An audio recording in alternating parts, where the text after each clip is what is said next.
you start deluding yourself, you experience that eternal consciousness. That is what I am telling you. Smell is not eating. Please listen. Sometime, if you are planning to eat just for the sake of taste, not because of hunger, even if you enjoy the smell of the hotel, you will feel like you ate already. You won't feel like eating. If you are not really feeling hungry, but you decide to eat just for the sake of taste, or you saw the photographs of that food in the hoarding, in the poster, if you just decide to eat for the sake of taste or for the sake of the way the food looks, even if you enjoy the smell sitting in the hotel for a few minutes, you won't feel like eating, you will be full. Same way, if you are superficially looking into you, what is death, all that, even the smell of your consciousness, which is confidence. Let me explain. It's a very subtle point I am trying to explain. Listen. There is part of you which never dies, which is eternally alive. Your consciousness, your bioenergy. There is part of you which dies. Unfortunately, you associate yourself with which dies, but you draw confidence from which does not die. It is like just by smelling the food, you feel you ate and you are fulfilled. Smell can never fill your stomach. Listen, only if you eat, it can fill your stomach. Same way, just the confidence of bioenergy that you are never going to die will not make you enlightened, solve the issue once for all. The confidence of your bioenergy, you are never going to die, will be there till your nail gets broken or you face a small fracture. A hairline crack is enough to take away your confidence that you are eternal, you are not going to die. Please listen. You are eternal, you are not going to die. That confidence is only the smell of your bioenergy, not experience of your bioenergy.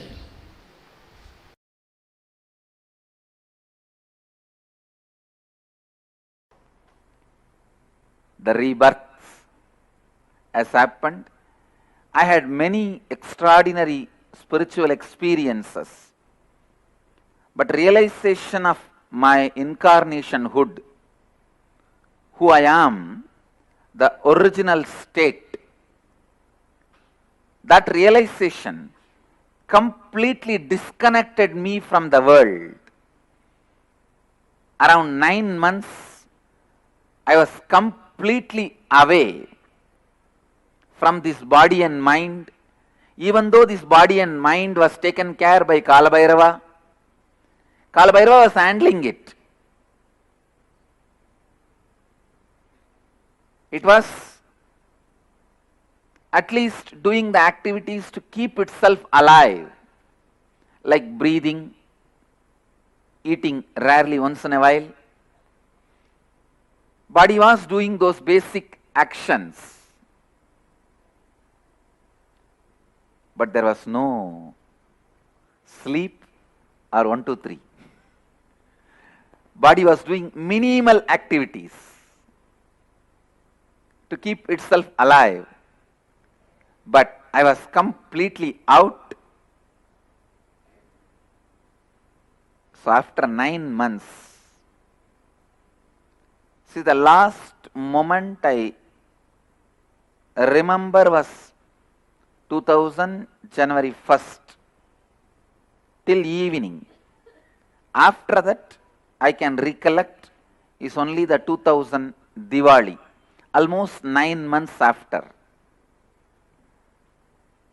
only on the Diwali day, 9 or 10 months, on the Diwali day evening, between 4:30 to 6, I saw very clearly as a motherly, healing, compassionate, loving Kali energy landed into the body, and the first word came out in Tamil language, Anandamaga irungal.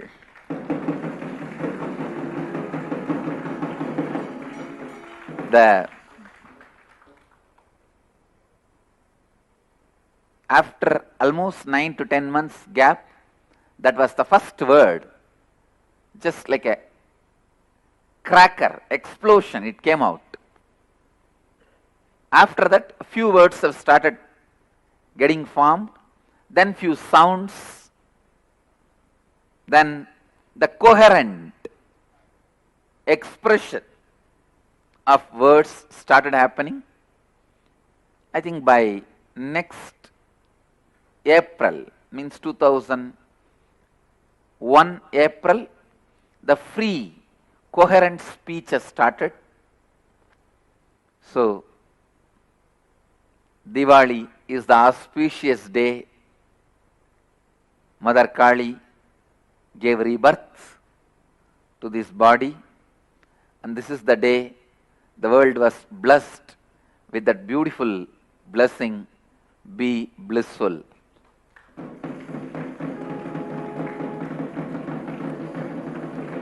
Even now, I always see, if that word comes out as a blessing, that's it.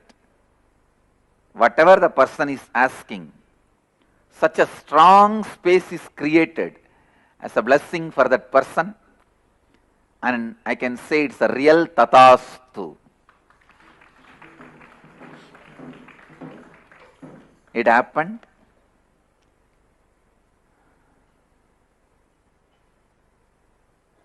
I was nearing Arunachala. So I was staying in a place near Kanchipuram. I was able to move my hands and legs little coherently. So the body was going in a bus, the public transport, to Arunachala. Please understand, all this without any words inside. Just a vague memory only I have. Kalbhairava was moving the body. Maybe the eyes saw Arunachala from the distance in the bus. Bus has entered the Arunachala's energy field. I saw after 5 to 6 minutes, suddenly that Kali's energy landed in the body and the word came out. I can say that is the rebirth.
after that powerful session from Swamiji about what exactly is that space of being Devi, the key to the ultimate liberation. We all have that component within each and every one of us, which is eternal. When we recognize that, when we start more and more associating with that, that is the key thing. We all have all the 5 elements, all the 5 dimensions within us. We have the length, breadth, depth, time, and space dimension. It is about how much you associate with which one. Are you going to associate yourself more and more with the length, breadth, and depth? Or are you going to associate with your space dimension, that dimension of you that is reflecting Paramashiva? When we associate more and more with the length, breadth, and depth, we are affected by all things length, breadth, and depth. But when we are able to associate ourselves as space, when we are recognizing that space component within us and within each and every object around us, we really experience Paramashiva. In that space, now we are going to be entering into the power manifestation session.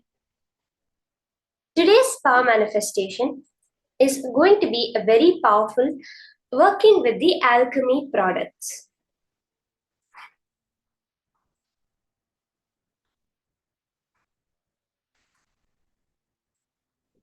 So why exactly these alchemy products? We have many different types of alchemy products like the mirror, the granite slab, the banyan tree leaf, and various other alchemy products. Swamiji reveals that these mirrors, etc., are spiritual alchemy products and they do not need any maintenance. They're exactly like a deity. How, if you have a deity, it will respond to you. They will hold that ultimate divine, that space component, reflecting it to you so that you can recognize it. Swamiji says spiritual alchemy products work on your neurological system and percolates your whole body, your whole system to become your reality completely. It literally works on the brain grooves in your brain.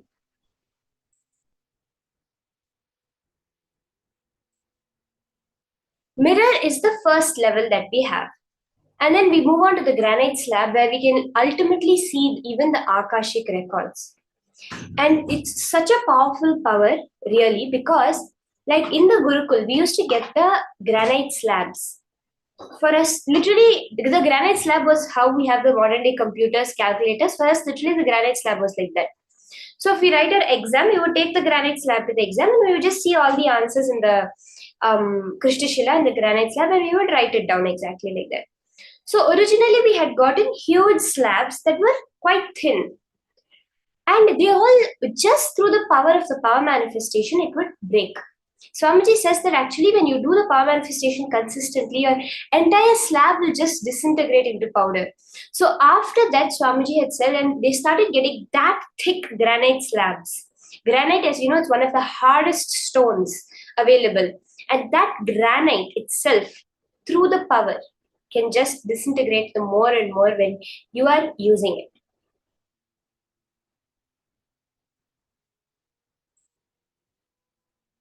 Let us see the Shastra Pramana for the power of alchemy products.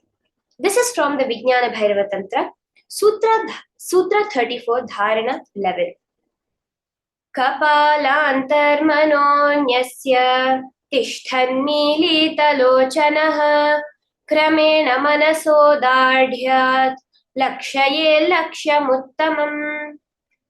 Paramashiva reveals, by fixing the mind on the inner space within the crown center, Kapalantar, Mano, Nyasa, sitting stably without any movement, having the eyes closed, Nilita Lochana.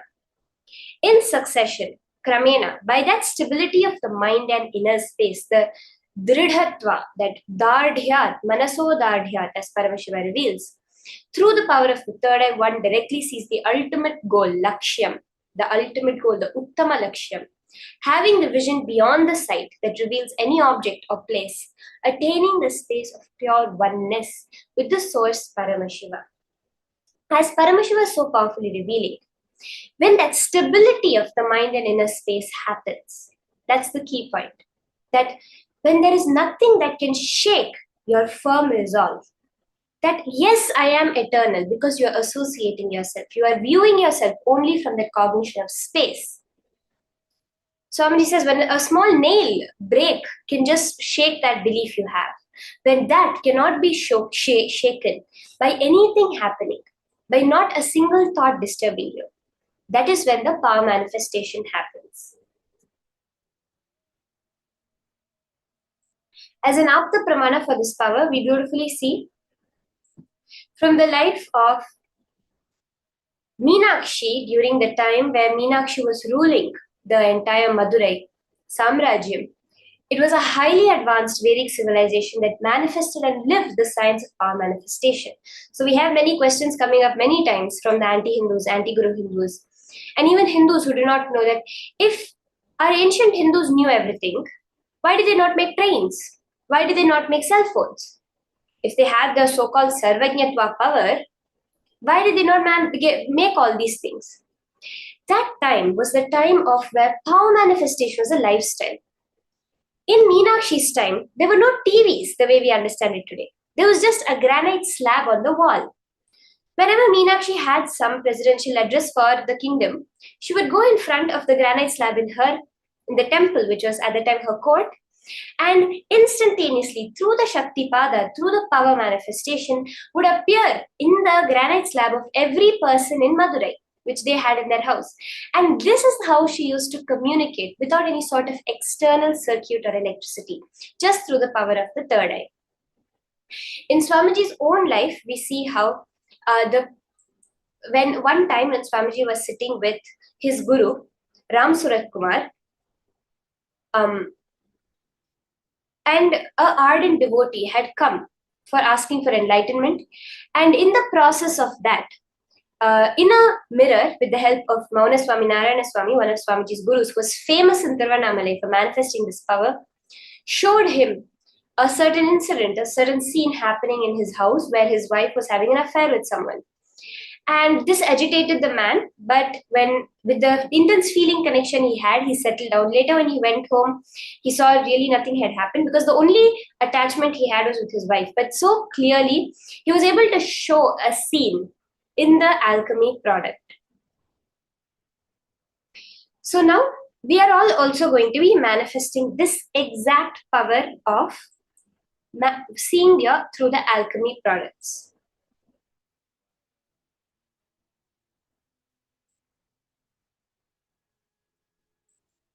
So to start the preparation, I want to request each and every one of you to get all the items necessary for the whole power manifestation, okay? So we are going to be having a mirror. You can start with getting a mirror or a Krishnashila. So I want to just let everyone know, if you have an energized alchemy product already, you can use it for the manifestation. If you do not already have an energized alchemy product, today during the darshan, you can keep the alchemy product and Swamiji himself will energize it. So if you do not have an alchemy product, you can sit and just do the manifestation rounds through your third eye. If you do have an alchemy product, please get it. If you have any mirrors that are already energized, you can get it.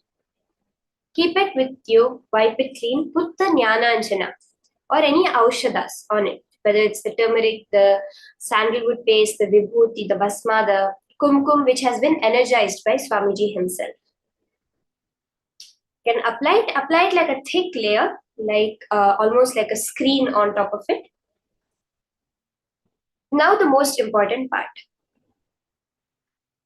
Before we start the power of seeing through the alchemy products, the most important thing to start with is to have the darshan of Swamiji in the alchemy product. So let's say we're using a mirror on the Aushadha. Now, each and every one of us will start with having the darshan of Swamiji. You're going to start by intensely connecting to Swamiji and requesting Swamiji, manifesting Swamiji's Vishwarupa Darshan. Any form may appear for you.